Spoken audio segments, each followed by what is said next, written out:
There is a railway engineer in 1856 in what is now Pakistan. His name is Alexander Cunningham. He works for the British East India Company. They are building a railway line through the Punjab from Karachi to Lahore, and they need stone. A lot of stone. Hundreds of miles of rail bed, which requires a great deal of ballast, and ballast must come from somewhere. The local workers, when asked, point Cunningham to a series of low hills near a village called Harappa. The hills, the workers say, are full of bricks. Old bricks. Hard-fired bricks of remarkable quality. The local people have been using them for generations to build their houses, their wells, their walls. Cunningham orders the workers to dig. The bricks come out by the cartload. They are loaded onto trains.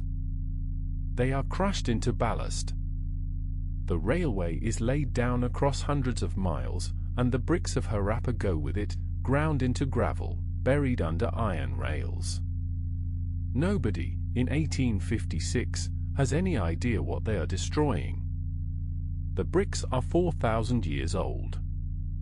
They were made by a civilization that nobody in the modern world has ever heard of. A civilization that had been forgotten so thoroughly that even its name was lost. It will be another 65 years before anyone realizes what has happened. In 1921, an Indian archaeologist named Daya Ram Soni begins excavating at Harappa on those same low hills. He is acting under the direction of a British archaeologist, John Marshall, who is the head of the Archaeological Survey of India. Soni begins to find things. Carved seals with strange figures. Pottery of an unfamiliar style. Bricks of standardized sizes, far older than anything that should exist in the area. The next year, another archaeologist begins working at a site 300 miles to the south, on the banks of the Indus River. His name is Rikaldas Banerjee. The site is called Mohenjo-daro, which means the mound of the dead in the local language. Banerjee finds the same kind of bricks, the same kind of seals, the same kind of pottery. In 1924, Marshall announces in the Illustrated London News that an entirely new ancient civilization has been discovered in India. A civilization as old as Egypt. A civilization as large as Mesopotamia. A civilization nobody knew anything about. The world was stunned. To understand what was being uncovered, you have to understand the scale. When we talk about ancient Egypt, we tend to picture the Nile, the pyramids at Giza, the temples at Karnak. We picture a civilization that filled a long, narrow strip of fertile land along a river. The Egyptian civilization was, geographically, fairly small. Most of the population lived within a few miles of the Nile. The total area covered by ancient Egyptian settlement was perhaps 100,000 square miles. When we talk about Mesopotamia, we picture the Tigris and the Euphrates. The cities of Sumer, Ur, Uruk, Lagash. Mesopotamia, too, was a river civilization, but it was a slightly broader one. It covered perhaps 200,000 square miles, depending on how you draw the boundaries. The Indus Valley Civilization covered more than 500,000 square miles. That is more than the area of Egypt and Mesopotamia combined. It stretched from the Arabian Sea coast of what is now Pakistan, north through the Indus River Valley, into modern Afghanistan, and east across the Punjab Plain into modern India. Archaeologists have so far identified more than 1,500 Indus settlements. Cities, towns, villages, trading outposts. The two largest cities, Harappa and Mohenjo-daro, had populations of 40,000 or more at their peak. To put that in perspective, The largest cities in contemporary Egypt and Mesopotamia were probably similar in size, maybe slightly larger, but the Indus civilization had many of them. A network of large cities spread across an enormous geographic area.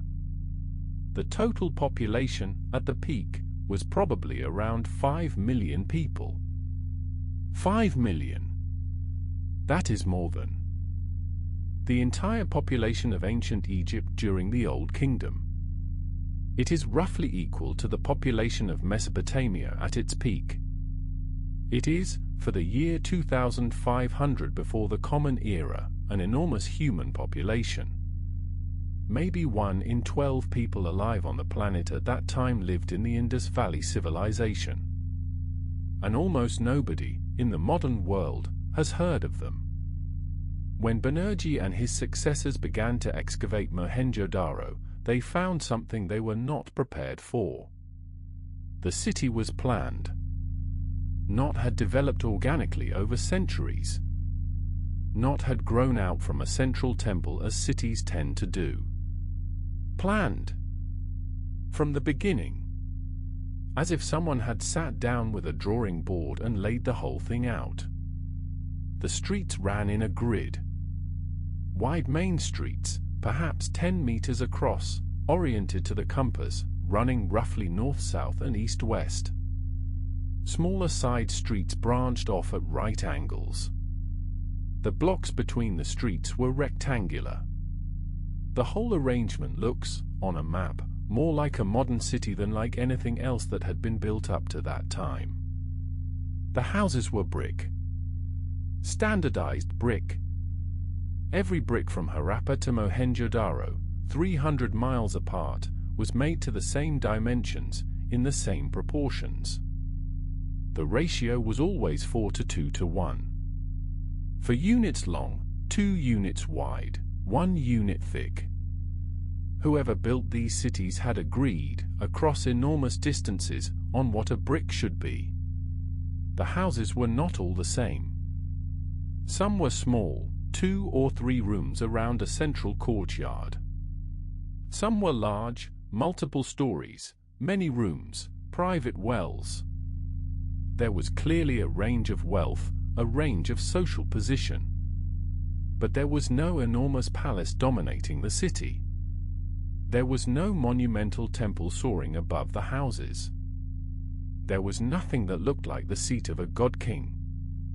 What there was, in every house, rich or poor, was indoor plumbing. Read that sentence again, because it is one of the strangest facts about the Indus Valley. Every house in Mohenjo-daro had a private bathing area. The floors of the bathing rooms were paved with tightly fitted bricks, sloped to drain. The waste water flowed out through small terracotta pipes embedded in the walls.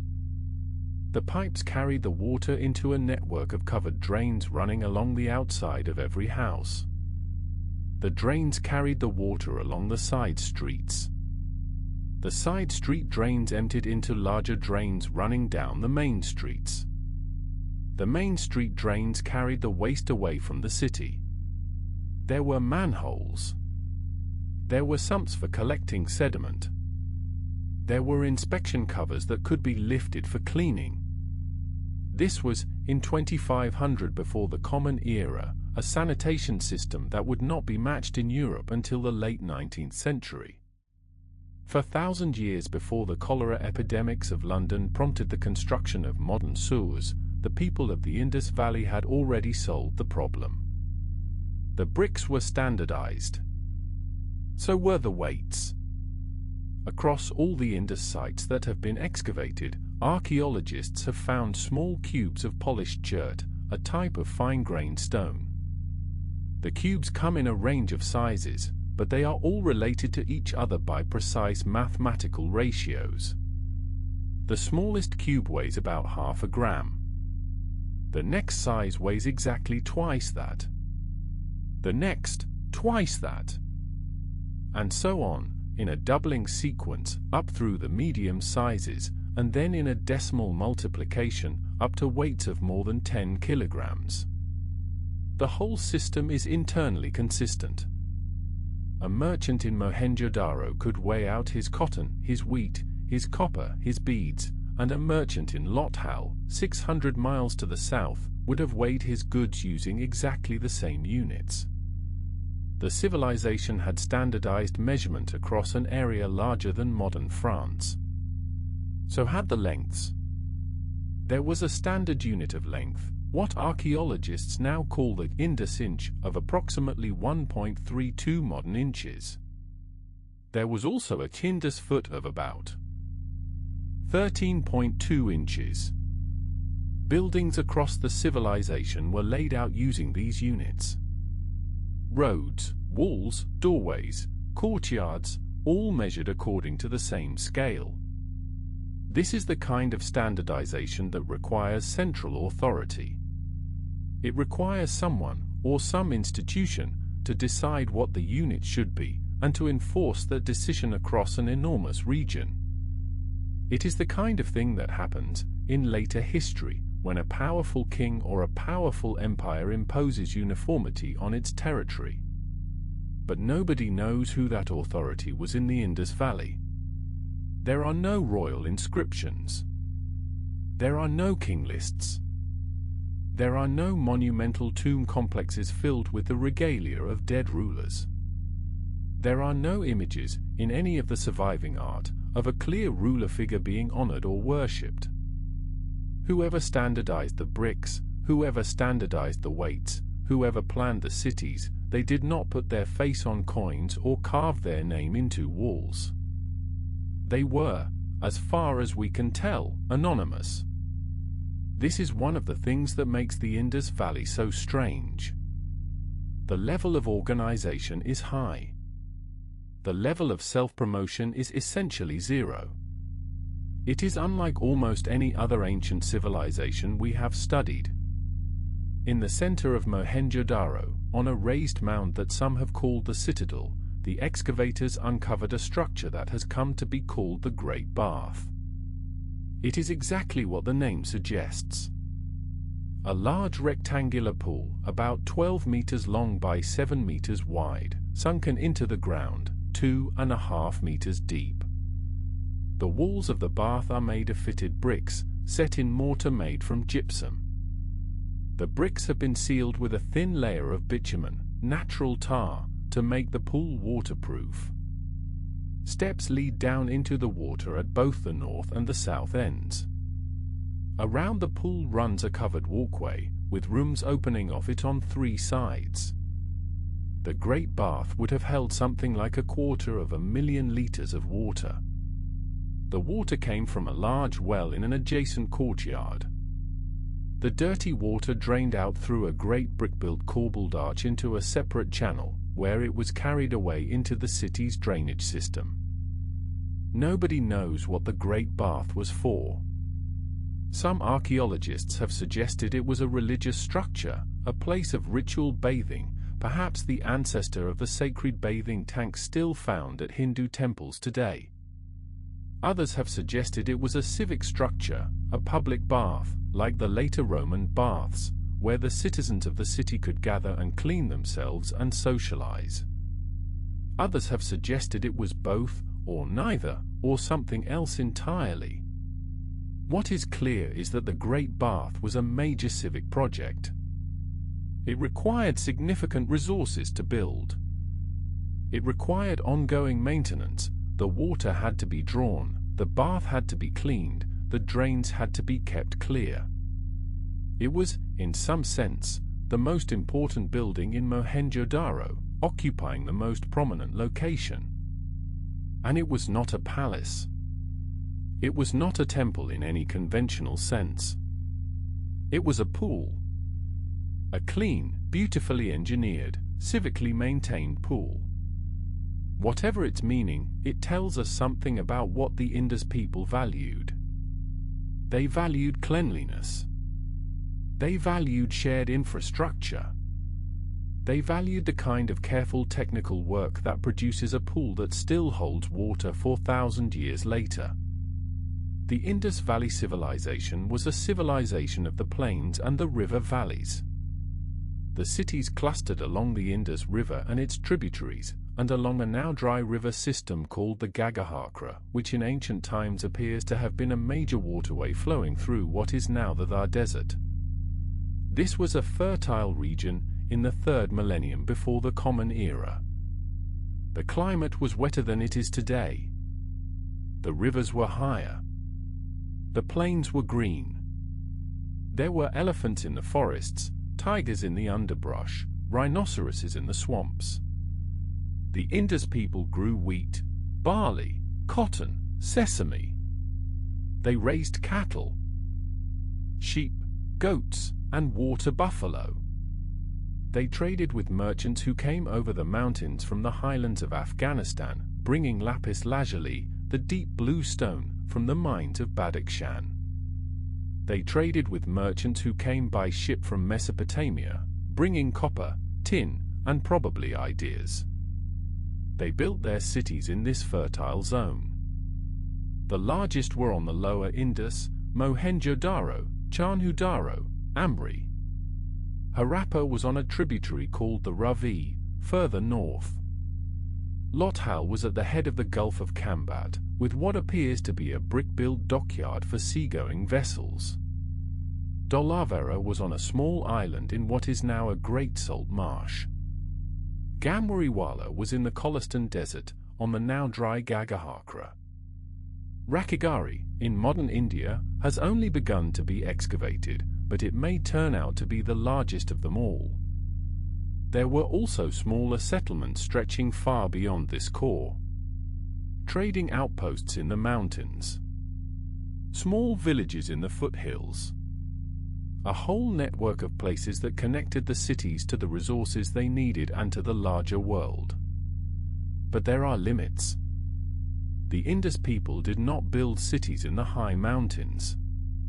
They did not penetrate the dense forests of central India. They did not move down into the Deccan Plateau or along the Coromandel coast. They were a river valley civilization, like the Egyptians and the Mesopotamians, even if their river valley was much larger than either.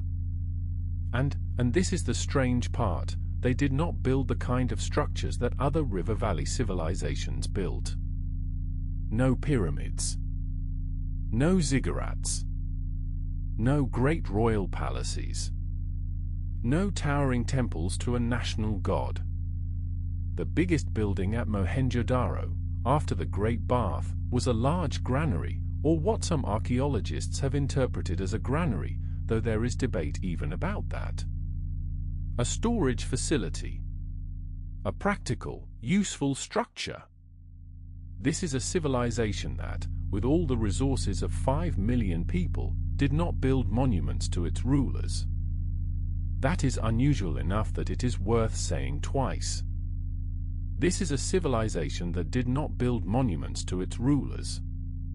By the end of Sir John Marshall's tenure as head of the Archaeological Survey, in the early 1930s, the basic outline of the Indus Valley Civilization had become clear. It was very old. It was very large. It was extraordinarily well organized. It had advanced sanitation. It had a writing system. It had standardized weights and measures. It had extensive trade networks reaching from the Iranian plateau to the Persian Gulf. And in many ways, it did not look like the other ancient civilizations. The Egyptians left us pyramids and a tradition of god-kings. The Mesopotamians left us the Epic of Gilgamesh and a long history of warring city-states. The Chinese, a little later, would leave us a continuous historical record extending back thousands of years. The Greeks would leave us their philosophy. The Romans, their law. The Indus people left us bricks. Sewers.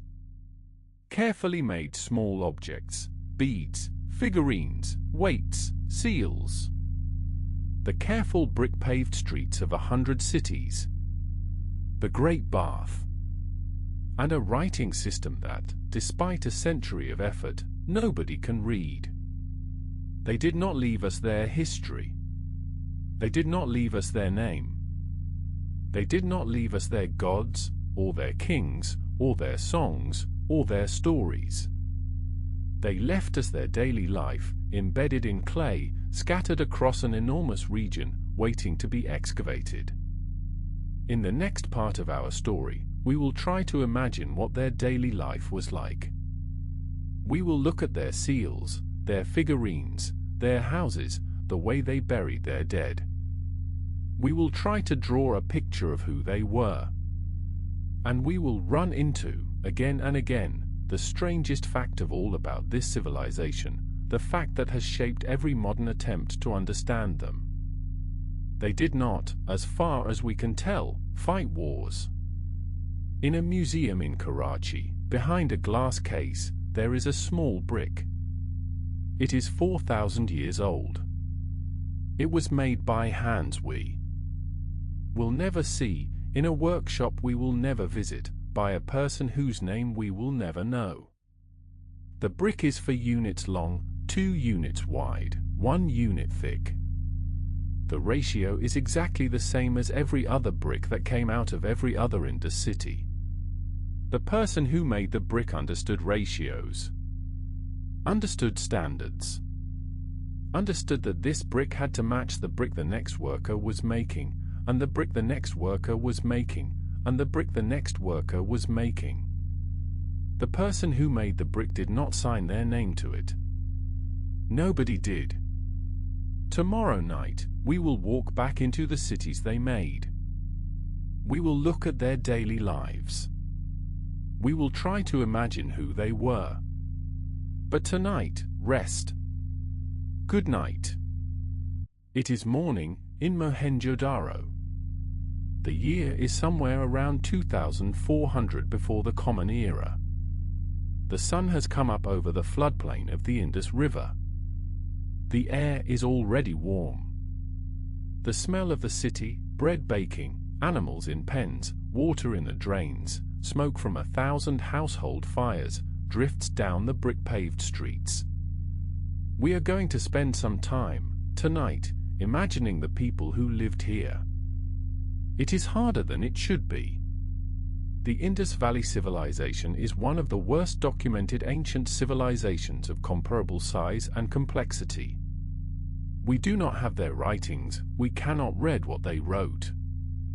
We do not have their oral history, they have left no descendants who carry it directly. We have only the things they left behind. The bricks, the seals, the figurines, the skeletons, the drains. But the things they left behind are eloquent if you learn to read them. The most distinctive single class of objects from the Indus Valley Civilization is what archaeologists call the seals.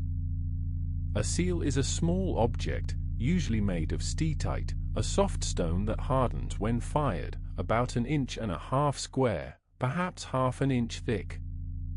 The seal has an image carved into one face, and a small boss on the back, drilled through for a cord. They would have been worn around the neck, or carried on a belt, or stamped into wet clay to mark ownership. Thousands of these seals have been found, at sites across the entire Indus area. They are remarkably consistent in style. They have a clear visual language, recurring images, recurring conventions, recurring details. The most common image is a bull. Specifically, a unicorn bull, a creature that looks like a humpless cattle, with what appears to be a single horn, viewed from the side. We do not know whether the unicorn bull was a real animal, perhaps a profile view of a two-horned bull with the horns aligned, or a mythological creature. It is by far the most common image, appearing on perhaps 1/4 of all the seals that have been found. There are other animals, too. Real animals. Elephants, tigers, rhinoceroses, water buffalo, crocodiles, antelopes. Sometimes the animals are shown with extraordinary care, the musculature of an elephant, the stripes of a tiger, the bristly manet of a buffalo, all rendered in tiny carved lines. There are also composite creatures. a bull with a human face, an animal with the body of a tiger and the horns of a goat. Figures that combine the parts of multiple species in ways that are clearly symbolic, clearly meaningful, but whose meaning we cannot recover. And there are human figures. Some are seated cross-legged, surrounded by animals, a figure that scholars sometimes call Proto-Shiva because of its resemblance to the later Hindu deity. Some are standing among trees. Some appear to be priests or shamans, performing some kind of ritual. The seals were used. They were used as personal identification, probably. They were used to stamp the clay seals that closed bales of trade goods. We have found such seal impressions, sometimes with the imprint of cloth or rope on the back. They were used in commerce. But they were also, almost certainly, used in something else. Something we would call religion, or magic, or symbol. The seals are too carefully made, too imaginatively designed, too rich in iconography to have been purely commercial objects. They carried meaning beyond the meaning of trade. What that meaning was, exactly, we do not know. If the seals are the most distinctive objects, the figurines are perhaps the most touching. Across all the Indus sites, archaeologists have found thousands of small clay figurines. They are usually a few inches tall. They are usually painted in bright colors, though most of the paint has flaked away over the millennia.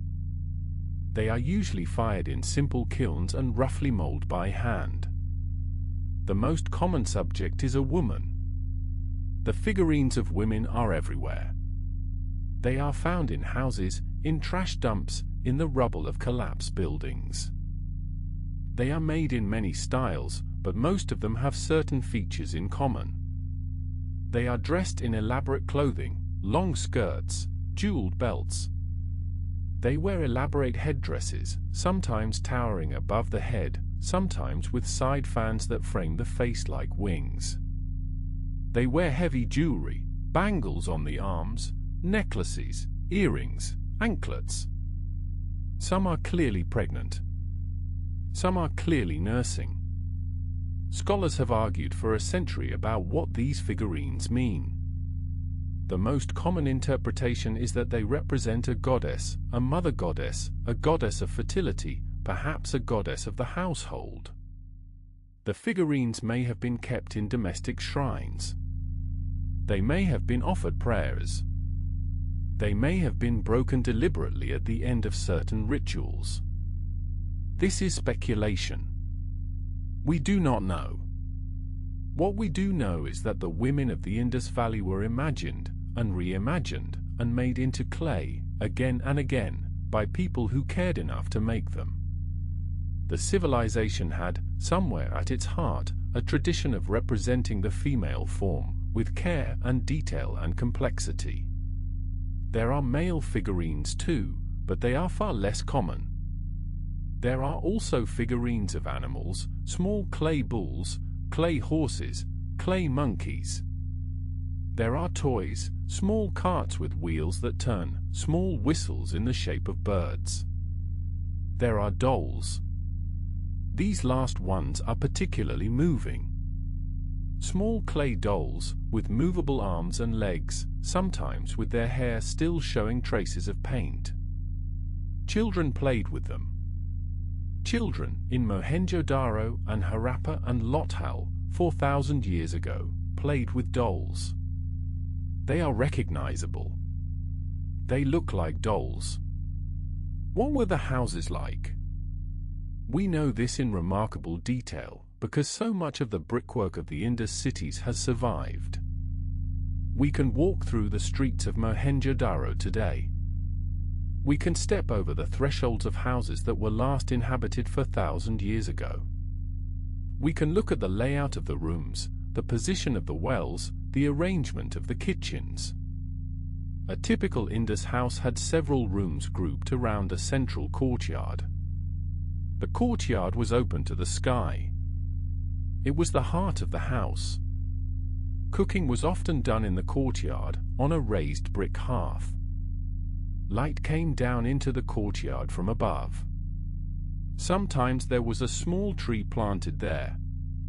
Sometimes a well, with its own stone curb. The rooms around the courtyard were for sleeping, for storage, for the work that needed to be done indoors. The houses were usually 1 or 2 stories tall. There are staircases preserved at many sites, suggesting upper floors that no longer survive.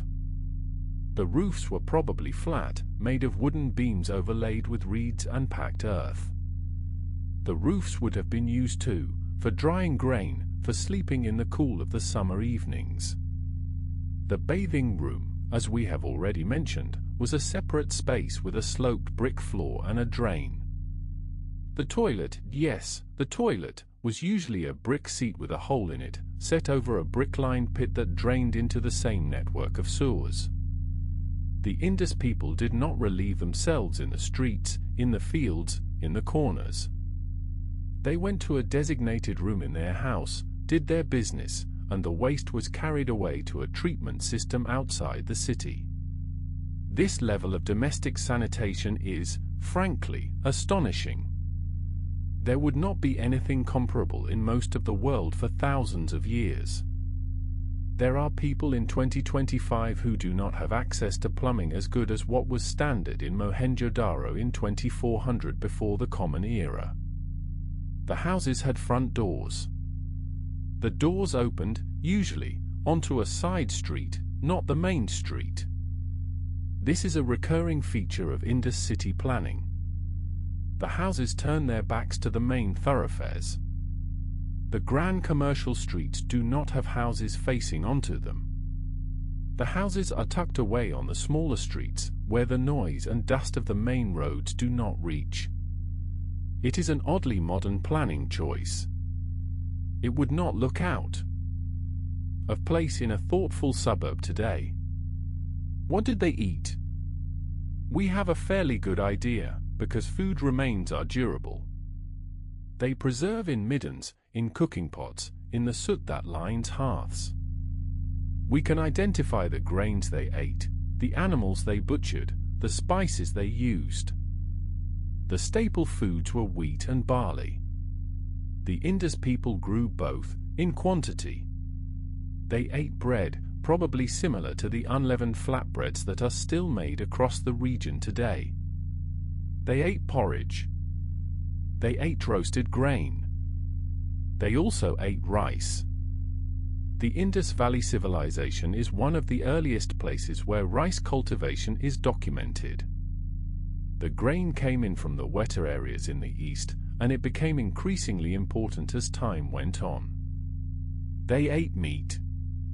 Cattle were important, both for milk and for meat.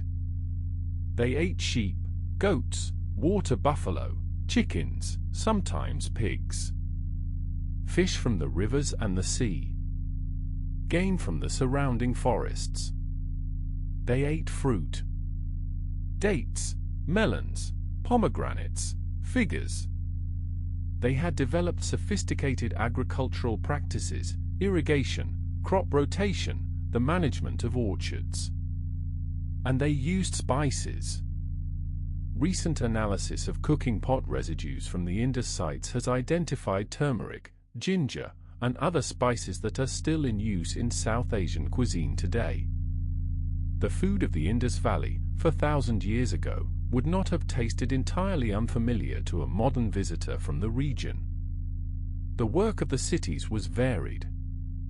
There were potters, making the distinctive painted black on red ware that is found at every Indus site. There were metalworkers, working in copper and bronze and silver and gold. There were stoneworkers, carving the seals and the weights and the figurines. There were textile workers, weaving cotton. The Indus civilization is in fact one of the earliest places where cotton cultivation is attested. There were brickmakers, an enormous industry, producing the tens of millions of bricks that built the cities. There were merchants, traders, shipbuilders. The trade network was extraordinary.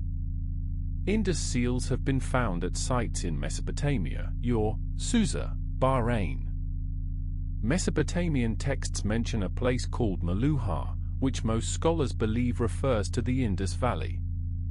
The Mesopotamians describe Meluhha as a distant land that sends carnelian, lapis lazuli, copper, ivory, peacocks, and a particular type of wood. The trade was extensive. The ships sailed the length of the Persian Gulf, around the Arabian Peninsula, possibly even up the Red Sea. The Indus people imported, in return, fewer goods that have left a mark in the archaeological record. They got something, but we are not sure what. Perhaps grain, in years of poor harvest. Perhaps wool, for textiles. Perhaps simply the things that travel, ideas, fashions, technologies. But the trade was real. The connections were real. The Indus Valley was not an isolated civilization. It was part of the wider Bronze Age world. We have arrived at the strangest fact about the Indus Valley Civilization, which we touched on at the end of Part 1.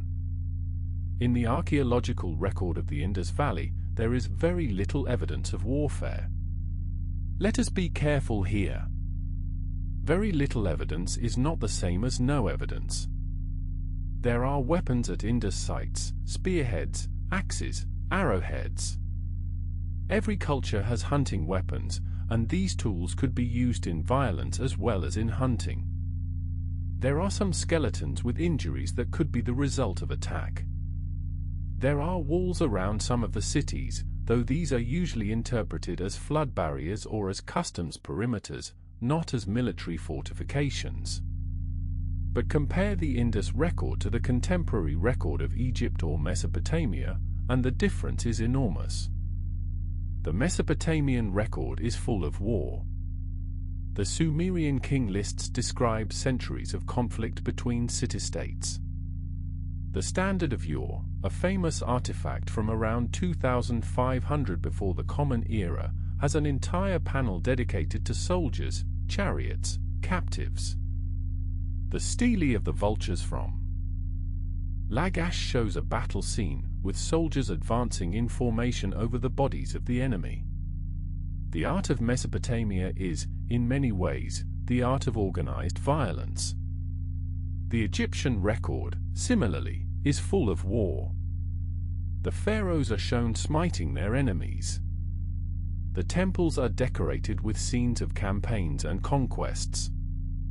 The mummified bodies of soldiers killed in battle have been found in their tombs. The Indus record is, relative to this, quiet. The seals do not show battle scenes. The figurines do not depict soldiers. There are no monumental representations of warfare. There are no fortifications that look like serious military structures. The walls are not high enough, not well positioned enough, not defensively organized. There are no mass graves of soldiers. There are no caches of standardized military equipment. There are no images, anywhere, of conquered enemies being humiliated by their conquerors. The Indus civilization seems to have been, by the standards of its time, remarkably peaceful. This is so unusual that scholars have spent decades trying to explain it. Some have argued that the violence was simply less visible, that there were wars, but they were fought without leaving the kind of monumental traces that other civilizations left. Some have argued that the Indus people were a peaceful trading civilization, like the Phoenicians, who relied on commerce rather than conquest. Some have argued that the geography of the Indus Valley, broad plains with relatively few defensible positions, made warfare less practical or less rewarding. Some have argued that the Indus civilization had developed something like a peaceful confederation, a network of cities that cooperated rather than competed, a society that had found a different way of organizing itself. We do not know which of these is right. Perhaps none of them. Perhaps all of them, in different combinations, in different periods. But the basic fact stands. For roughly 700 years, across an area larger than ancient Egypt and Mesopotamia combined, with a population of 5 million people, the Indus civilization seems to have functioned with relatively little organized violence. That is, by any standard of human history, an unusual achievement. We can finally put the pieces together. The Indus civilization had cities. Many cities. Very well-built cities. But the cities had no palaces, no royal tombs, no monumental images of rulers. The civilization had a writing system. But the writing system, as far as we can tell, was not used to record the deeds of kings, the dedications of temples, the boasts of victors. It seems to have been used for practical, mostly commercial, purposes. The civilization had art. But the art did not glorify rulers. It depicted animals, mother figures, ordinary people, scenes from daily life. The civilization had standardization, weights, measures, bricks, urban planning. But the standardization seems to have been achieved without a visible centralized monarchy enforcing it. It looks more like a consensus, or a tradition, or a shared culture, than like a command from above. The civilization had trade. Extensive trade. But the trade does not seem to have been monopolized by a royal court, the way Egyptian and Mesopotamian trade often was. It looks more like distributed commerce, with merchants operating somewhat independently. The civilization had relatively little war. No grand military campaigns. No conquering kings. No empires expanding by force of arms. The picture that emerges, the picture that some scholars have argued for, is a civilization without kings. A civilization governed by some kind of council, or assembly, or guild system, or religious institution, or some combination of all of these. A civilization that may have had powerful elites. There is some evidence of social stratification, in the size and quality of houses, in the burials, but that did not concentrate power in the hands of a single ruler. If this picture is correct, it is unique. There is no other major ancient civilization that worked this way. The Indus Valley would have been, in a real sense, an experiment in human organization that almost no one else tried. If this picture is wrong, if there were kings, but they have left no archaeological trace, then we have another mystery. How could a society of 5 million people produce no enduring royal images at all? How could a civilization with extensive standardization, extensive infrastructure, extensive trade, leave no record of who organized any of it? Either way, the Indus civilization is, structurally, different from its contemporaries. Different in a way that makes it endlessly interesting. Different in a way that makes us want to read what they wrote. But we cannot. That is the subject of our next part. In Mohenjo-daro, the evening is coming. The shadows are stretching out across the brick-paved streets. Somewhere, in one of the houses, a woman is grinding grain on a small stone mortar. Somewhere else, a child is running through a courtyard, chasing a small clay cart with painted wheels. A man on a flat roof is laying out wheat to dry in the last of the afternoon sun. These people had no kings, or perhaps they had kings we cannot see. They had houses with indoor plumbing. They had standardized bricks. They had small clay dolls for their children. They had a writing system that, for 1,000 years later, no one has been able to read. They were people. They are gone. Tomorrow night, we will sit with the script. We will look at the seals, at the markings, at the patterns. We will see what the world's best linguists have tried, and we will see why all of it has failed. But tonight, rest. Good night. There is a small clay seal in a glass case in a museum. The seal is about 1.5 inches square. It is grey-brown, slightly scratched, polished smooth from being handled in antiquity. On its face, carved in shallow relief, there is a unicorn bull, that peculiar single-horned beast that is so common in Indus art. Below the bull, there is what looks like a small offering stand. And above the bull, running across the top of the seal in a single line, there are 6 small symbols. The symbols are sharp, deliberate, clearly meant to be read. They are not decoration. They are writing. Nobody in the world can read them. This particular seal, it is one of thousands like it, has been in the museum for almost 100 years. Linguists have looked at it. Mathematicians have looked at it. Computer scientists have looked at it. Archaeologists, cryptographers, hobbyists, cranks. Generation after generation, scholars have stared at the small carved symbols and tried to figure out what they say. And the symbols sit there, on the seal, in the glass case, in the museum. Patient.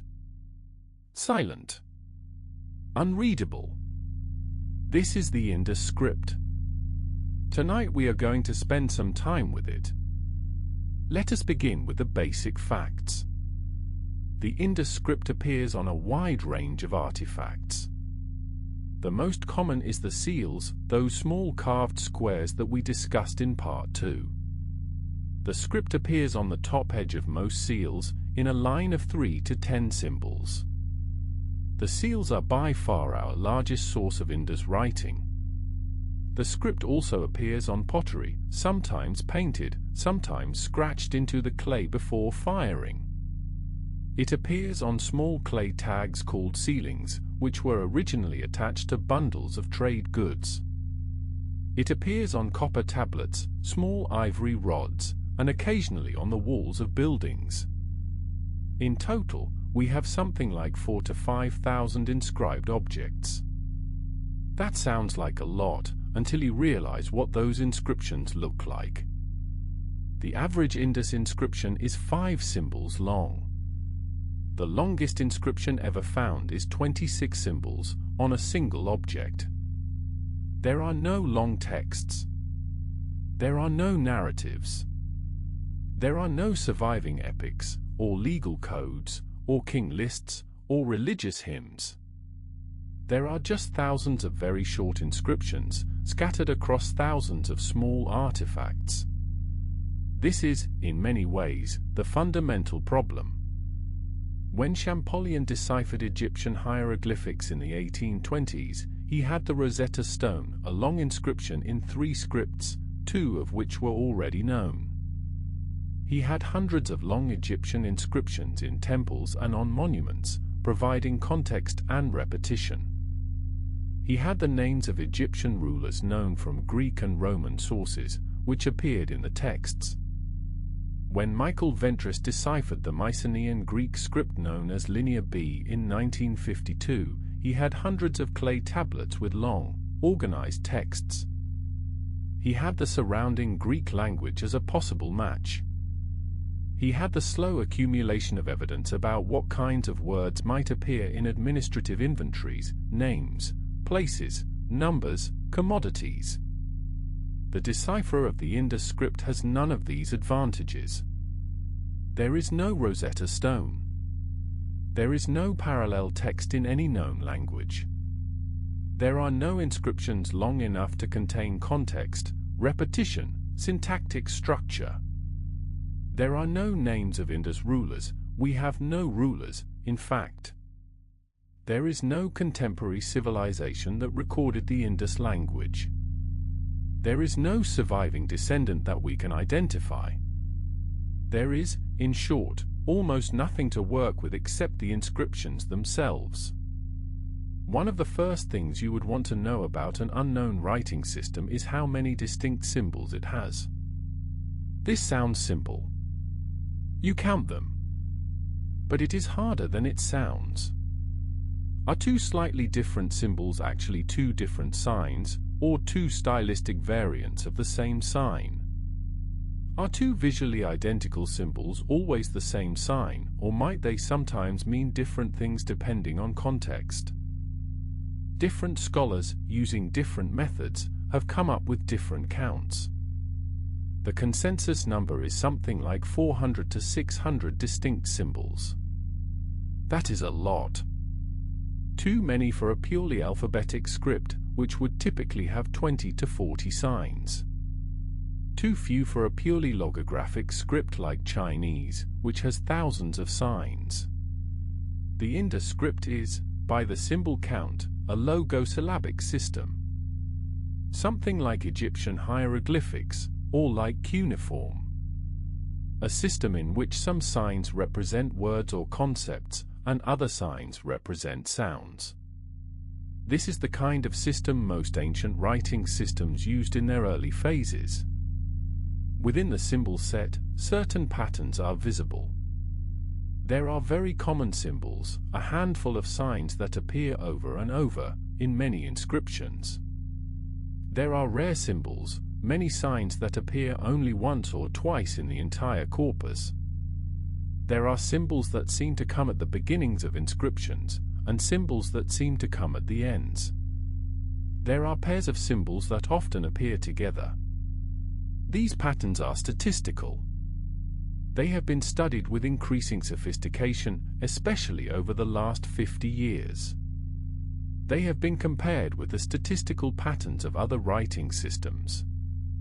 They have been analyzed with computer techniques that look for syntactic structure, for grammatical regularities, for the kinds of patterns that distinguish a real writing system from a system of decorative symbols. The results of those analyses are themselves disputed. We will come to that in a moment. Hundreds of people have claimed to decipher the Indus script. A small selection. In the 1930s, a French scholar named Bedřich Rosny, who had earlier deciphered Hittite, attempted the Indus script. He believed it was Indo-European, related to the languages of the Vedic Sanskrit speakers. His decipherment was not generally accepted. In the 1970s, a Finnish team led by Asko Parpala argued that the script encoded an early Dravidian language, a member of the family that includes Tamil, Telugu, Kannada, and Malayalam, still spoken across southern India today. They produced detailed analyses of the seal inscriptions, sign by sign, with proposed Dravidian readings. Their work has been influential. Many scholars now consider the Dravidian hypothesis the most plausible candidate. But the readings themselves remain disputed, and no consensus has formed around the specific decipherments they proposed. In the 1980s, an Indian scholar named S. R. Rao argued that the script encoded an early form of Sanskrit, and proposed readings based on that hypothesis. His work was widely rejected by other Indus scholars but has been embraced by some who prefer the idea that the Indus people were the ancestors of the later Vedic Sanskrit culture. In the 2000s, an American computational linguist named Rajesh Rao led a team that applied statistical machine learning techniques to the corpus of Indus inscriptions.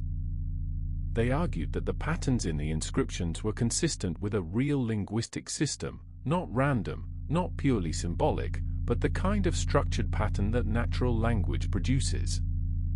This was an important result, because some scholars had argued that the Indus inscriptions might not be writing at all. Other scholars, notably Steve Farmer and Michael Witzel, have argued the opposite. They have proposed that the Indus inscriptions are not writing in any conventional sense, but rather a system of non-linguistic symbols, magical signs, social identifiers, marks of ownership, something other than encoded language. Their hypothesis would explain why the inscriptions are so short, why no long texts exist, and why the script has resisted decipherment for so long. The debate between these positions remains active. There are scholars on every side. There are arguments and counter-arguments. There are statistical studies and counter-studies. What there is not, after 100 years of work, is a generally accepted decipherment. Let us pause and think about why this particular puzzle has resisted so long.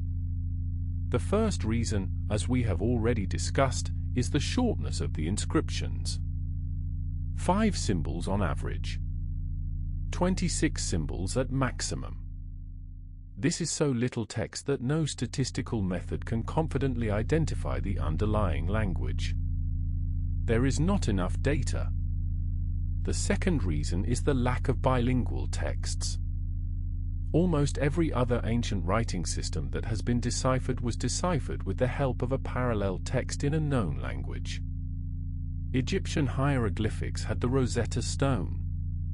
Persian cuneiform had the Behistun inscription, written in 3 scripts. Mayan glyphs had a partial decipherment based on the Spanish records of post-conquest Maya speakers. The Indus script has nothing comparable. No bilingual text has ever been found. The third reason is the lack of a known descendant language. When linguists try to decipher an unknown ancient script, they often work backward from a known modern descendant. The Linear B decipherment worked because Greek is a known language, and Linear B turned out to encode an early Greek dialect. The Mayan glyph decipherment worked partly because modern Mayan languages are still spoken. The Indus language, whatever it was, has no certain modern descendant. If the Dravidian hypothesis is correct, then the modern Dravidian languages are descendants, but the connection is uncertain enough that working backward is difficult. The fourth reason is the strangeness of the symbol set. The signs do not obviously look like anything. Some of them appear to be pictographic, a fish, a man, a tree, but most of them are abstract shapes whose meaning is not obvious. We cannot guess at the sound of a sign by guessing at the picture it represents. The fifth reason is that the inscriptions appear in such limited contexts.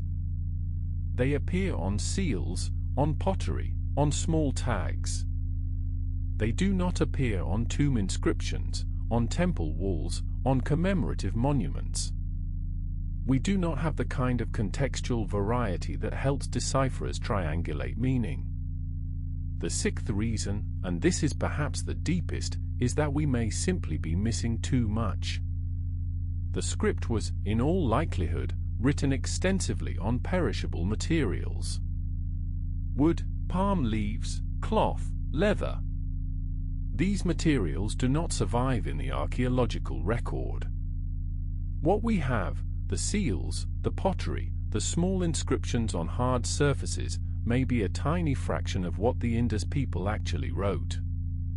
Most of their writing is gone. We are trying to read a library through its bookmarks. Despite all of this, scholars have managed to make some informed guesses about the inscriptions. We can identify what some symbols probably mean by their context. A symbol that appears frequently next to a numeral may be a unit of measurement. A symbol that appears at the end of many inscriptions may be a grammatical marker. A symbol that appears on objects associated with particular trades may refer to those trades. None of this is decipherment, but it is a kind of cautious progress. We can guess at the structure of the language. The inscriptions appear to follow patterns. Certain signs cluster at the beginnings of inscriptions, others cluster at the ends. This is consistent with a language that has word order, that has affixes or particles in particular positions. The structure is consistent with a Dravidian-style language, agglutinative, with suffixes attached to roots. It is somewhat less consistent with an Indo-European-style language with more flexible word order. We can guess at the function of the inscriptions on the seals. Most scholars believe that the seal inscriptions probably contain the names of their owners, personal names, family names, perhaps titles. This is consistent with how seals worked in contemporary Mesopotamia and Egypt. If this is right, then most of what we have is essentially a database of personal names, which would be incredibly useful if we could read them. We can guess at certain specific symbols. There is a symbol that looks like a fish, which is one of the most common signs in the script. The Dravidian word for fish also means star in many Dravidian languages, due to an ancient pun.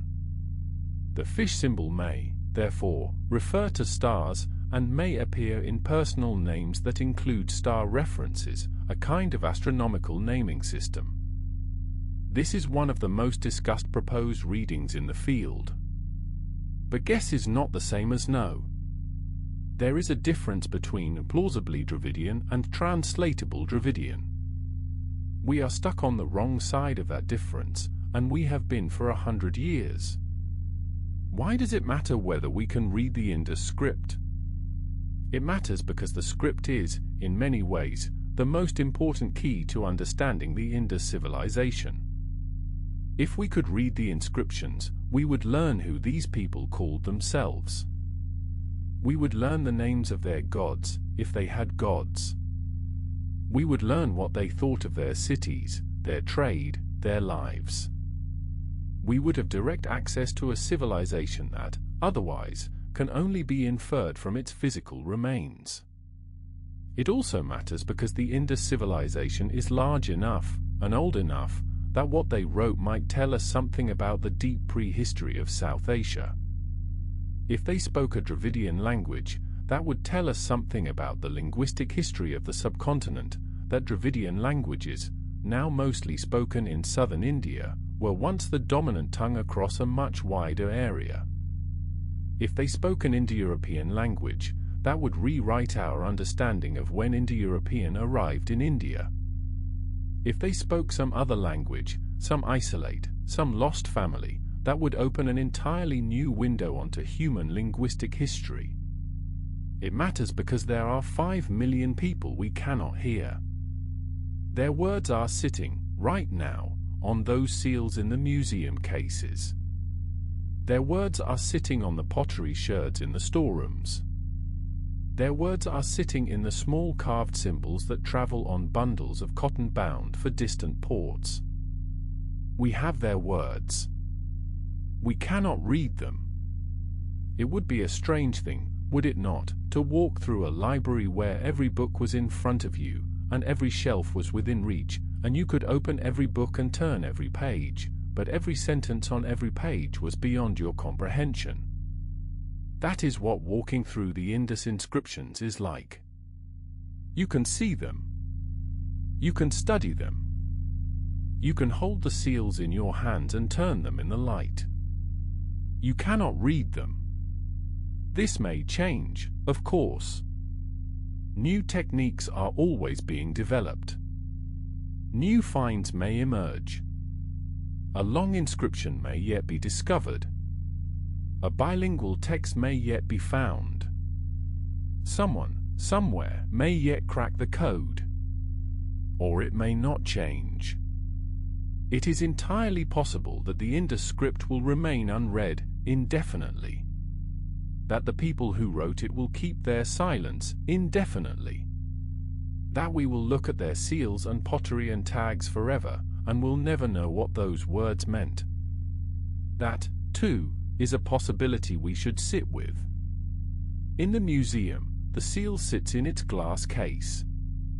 The 6 small symbols at the top, sharp, deliberate, clearly meant to be read, wait in the soft museum light. Somewhere, in the world, there is perhaps a child who will grow up to read them. Or perhaps not. Either way, the seal is patient. It has waited for 1,000 years already. It can wait a little longer. Tomorrow night, we come to the strangest part of the whole story. The disappearance.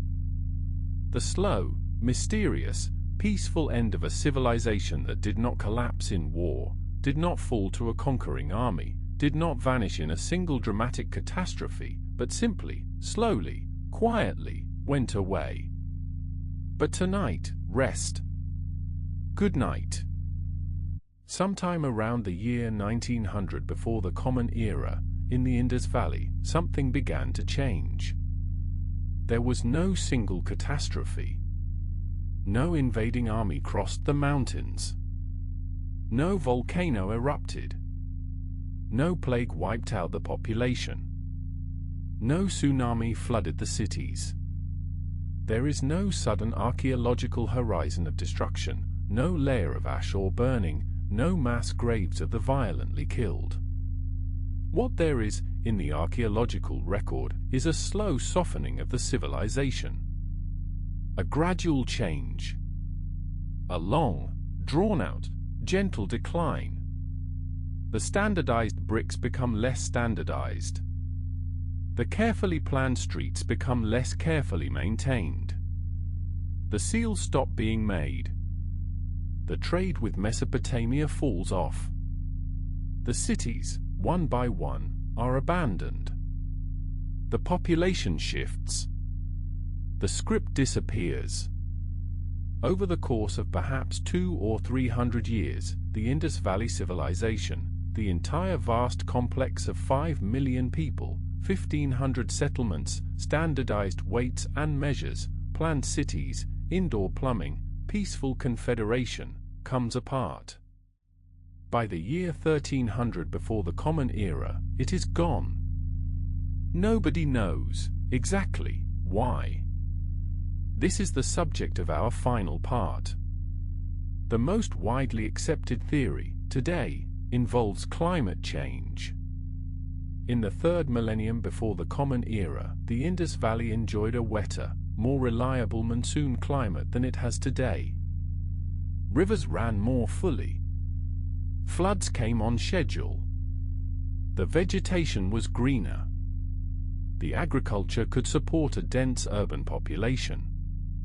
Sometime around the year 2200 before the Common Era, the climate began to change.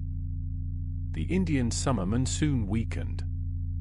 The rains became less reliable. Some years there was too little water, some years there was too much. The river systems began to shift. We know this from a variety of paleoclimate sources. Cores drilled from lake beds preserve pollen records that show vegetation changes. Cores from the Arabian Sea preserve isotope records that reflect monsoon strength. Stalagmites from caves in India preserve year-by-year records of rainfall. All of these sources agree, in their broad strokes. There was a major climate shift around 2200 before the Common Era. The monsoon weakened. The Indus region, like many other regions in the ancient world, began to dry out. The Indus civilization had been built on the assumption of reliable water. The cities depended on the rivers. The agriculture depended on the rains. The trade networks depended on the navigability of the waterways. When the rains became unreliable, when the rivers began to shift their courses, the whole foundation of the civilization began to weaken. This is not a sudden collapse. It is a slow erosion. Year by year, decade by decade, the cities found it harder to feed themselves. Marginal lands became unfarmable. Population began to thin. The administrative systems that had standardized everything began to fray as the regional economies they had served began to break down. And then there is the Gagahakra. The Gagahakra is a river system that today is mostly a series of seasonal streams across the desert of northwestern India and southern Pakistan. In ancient times, when the climate was wetter, it was a major river. It supported a huge number of Indus settlements. Some scholars argue that more Indus sites are located along the Gagahakra than along the Indus proper. Sometime between 2200 and 1900 before the Common Era, the Gagahakra began to dry up. The combination of weaker monsoons, tectonic shifts that altered the river's source flow, and the gradual desertification of the region caused the river to disappear. The cities along its banks were abandoned. The population, where it could, moved east toward the wetter Gangetic Plain. This single environmental change, the loss of a major river, may account for a significant fraction of the apparent decline of the Indus civilization. It is not that the civilization collapsed all at once. It is that one of its two main heartlands literally dried up. Underneath it, the decline was not uniform. It began earliest, and was most dramatic, in the western and southern parts of the civilization. Mohenjo-daro, in the lower Indus Valley, showed signs of decline already by 2000 before the Common Era. The streets became less well maintained. The drains were not kept clean. The houses were rebuilt with smaller, less carefully made bricks. Pottery styles began to diverge from the previously uniform Indus standard. By 1900 before the Common Era, Mohenjo-daro was in serious trouble. The population had shrunk. Many of the houses were abandoned. The drainage system was failing. There is evidence of repeated flooding, possibly because the drains were no longer being maintained, possibly because the Indus River had shifted its course closer to the city. By 1700 before the Common Era, Mohenjo-daro was effectively gone. There are still a few people living in the ruins, squatters in the broken houses, scavengers in the streets, but the city as a functioning entity has ended. Harappa, the great city to the north, on the Ravi River, declined more slowly. It was still functioning at a reduced level into the 1700s. But by 1500 before the Common Era, Harappa too had been reduced to a small village on the ruins of a great city. In the east, in what is now India, the picture was different. There the Indus tradition did not so much collapse as transform. Settlements like Rakhigarhi, in the modern state of Haryana, continued to be occupied into the second millennium before the Common Era, though in a much changed form. The population shifted eastward, toward the wetter, more reliable Ganges plain. The new settlements there were smaller, less standardized, less obviously Indus in character. But there was continuity.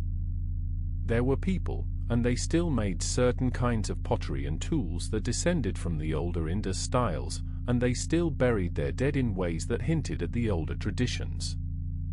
The civilization, in other words, did not so much die as drift away. One of the things that is so striking, when you look at the archaeological record of the Indus decline, is what is not there. There is no destruction layer. When the cities of the ancient world were sacked, they tended to leave a clear sign in the archaeological record. A layer of ash and burning, often a meter thick, often containing the burned remains of the buildings and sometimes of the people who died in them. The destruction of Troy left such a layer. The destruction of Knossos left such a layer. The destruction of Mycenae left such a layer. The Roman sacking of Carthage left such a layer. Mohenjo-daro has no such layer. Neither does Harappa. Neither do any of the other major Indus sites that have been carefully excavated. There are some skeletons, in some of the streets at Mohenjo-daro, that have been interpreted as possible massacre victims, the famous skeletons in the street that some early excavators dramatized. But more recent analysis has suggested that most of these were probably casual burials from the post-urban period, when squatters were living in the ruins, not the victims of a coordinated attack. There is no evidence of an Aryan invasion of the Indus cities. There was, for many years, a popular theory that the Indus civilization was destroyed by Indo-European-speaking invaders from the northwest, the so-called Aryans, who later show up in the Vedic Sanskrit literature of the early Indian historical period. This theory has been largely abandoned by modern scholars. The timing does not work. The Aryan migration into northern India came centuries after the Indus cities had already declined. The archaeology does not support it. There is no evidence of military conquest, no destruction layers, no rapid cultural replacement. What there is, instead, is the slow drift, the slow drying, the slow movement of populations away from the failing river systems, the slow loss of urban administration, the slow disappearance of the script. The Indus people, as a culture, did not get killed. They got incorporated. Their descendants stayed where they were, or moved a few hundred miles east, and over the next 1,000 years, gradually became part of the broader Indian cultural tradition. They did not vanish. They blended in. This is one of the things the Indus civilization can teach us, perhaps. When we think about civilizations ending, we often think in terms of catastrophe. The sudden conquest, the dramatic fall, the single great event after which everything is different. Rome falls. Constantinople falls. Tenochtitlan falls. These are the model civilizational endings in our collective imagination. But the Indus end is not like this. The Indus end is slow. It is environmental. It is multi-generational. It is the kind of end that, if you lived through it, you might not even have recognized as an ending. You might have lived your entire life as the great-grandchild of the last generation that lived in a thriving city, and your daily experience might have been of a quieter, smaller, somewhat shabbier version of the world your great-grandparents had known. You might have thought you were living in a continuation. You might not have realized you were living in a fade. This is, perhaps, the more common kind of civilizational ending. The slow fade. The drift. The change so gradual that no one alive at any given moment thinks of themselves as living through the end. Most endings are like this. Most civilizations do not collapse in dramatic fire. Most civilizations slowly thin out. Their cities depopulate. Their administrative systems weaken. Their trade networks fray. The population disperses, or merges, or is gradually absorbed by other groups, over centuries. When future historians look back on our own era, assuming there are future historians, they may very well see something similar. Not a dramatic moment when our civilization fell, but a slow shift, a gradual transformation over centuries. They may not be able to say exactly when our civilization ended and the next began. They may simply notice that, at some point, things had become different. The Indus people may have felt the same way. Looking back from 1500 before the Common Era at the great days of Mohenjo-daro, they may not have thought of those days as belonging to a vanished civilization. They may have thought of them simply as the world their grandparents had told them stories about. The world that had once been. The world that had quietly become this one. Did anything of the Indus civilization survive? This is a harder question than it sounds. Cultural survival is a tricky thing to demonstrate, especially across thousands of years. But there are some hints.